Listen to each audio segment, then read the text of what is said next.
ஆற்றில் கழிவுநீர் கலப்பதால் செத்து மிதக்கும் மீன்கள் நடவடிக்கை எடுக்க கோவையில் மக்கள் கோரிக்கை. கோவை மதுக்கரை மச்சப்பள்ளம் ஆற்றில் நூற்றுக்கணக்கான மீன்கள் செத்து மிதந்ததால் பரபரப்பு ஏற்பட்டது. கோவை அறிவாளி நகர் பகுதியிலிருந்து மதுக்கரை நாச்சிபாளையம் வழியாக கேரளா மாநிலம் செல்லும் வழியில் மச்சப்பள்ளம் ஆறு அமைந்துள்ளது. மழைக்காலங்களில் சுகுணாபுரம், சுந்தராபுரம், ஈச்சனாரி, மதுக்கரை சுற்றுவட்டார பகுதியிலிருந்து வரும் தண்ணீர் இந்த ஆற்றில் கலக்கிறது.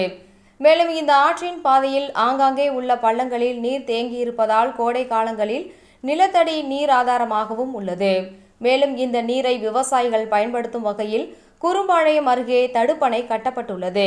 இந்நிலையில் மதுக்கரை அருகே செல்லும் ஆற்றுப்பாதை பள்ளத்தில் தேங்கியிருந்த நீரில் நூற்றுக்கணக்கான மீன்கள் செத்து மிதந்தது தெரியவந்தது. இதுகுறித்து அப்பகுதி மக்கள் கூறியதாவது: இப்பகுதியில் செயல்பட்டு வரும் தனியார் தொழிற்சாலையிலிருந்து வெளியேற்றப்படும் கழிவுநீர் மச்சப்பள்ளம் ஆற்று நீர்வழி பாதையில் கலப்பதால் நீர் மாசுபட்டு மீன்கள் இறந்துள்ளன. எனவே மதுக்கரை நகராட்சி அதிகாரிகள் ஆய்வு மேற்கொண்டு இச்சம்பவம் மேலும் தொடராமல் நடவடிக்கை எடுக்க வேண்டும் என்றனர்.